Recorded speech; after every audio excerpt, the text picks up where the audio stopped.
Well, our first segment has to do with the pre-shot routine. Now, as most of you know, in any professional sport, when you start whatever your process is you want to do, whether it's to shoot a shot, basketball players do the dribbling the same way every time, track stars get into the block the same way every time. So in other words, there has to be a consistency to your routine prior to the actual taking the shot. Now, of course, the shot can involve actually making a ball, or it can involve playing safety, or whatever your goal is. You need to set that objective in your mind ahead of time. Figure out all your strategy, go through the process. And then there are several items. I'm a firm believer in the visualization process. So what I believe is in a pre-shot routine that's really done professionally, you want to make sure that you visualize every component of the routine. Now, in order to do this, there are several items we have to consider. Number one is we have to consider the shot at hand. So if we kind of go to the table here, you're going to actually see, in this case, I have a cue ball and a 3-ball set on the table. And you would visualize, of course, the 3-ball to the pocket. You would visualize the cue ball traveling to the target area, where the ghost ball, where the cue ball has to go in order to make the ball.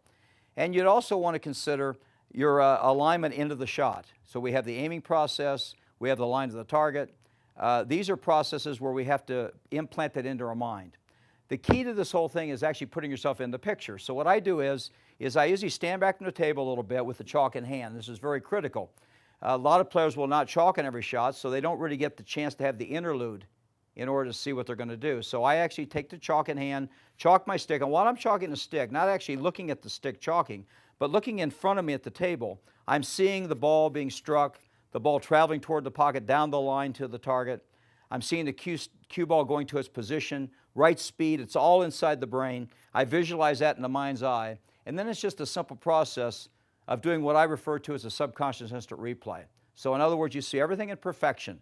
You see everything happening exactly the way you want to see it, without any chance of anything going wrong. And then you just simply duplicate that and allow the brain to release that image that you just put in there. So you always want to have a positive in and a positive out. No negatives allowed, always positive in, positive out. Now I'm going to demonstrate that so you can see exactly what's happening here.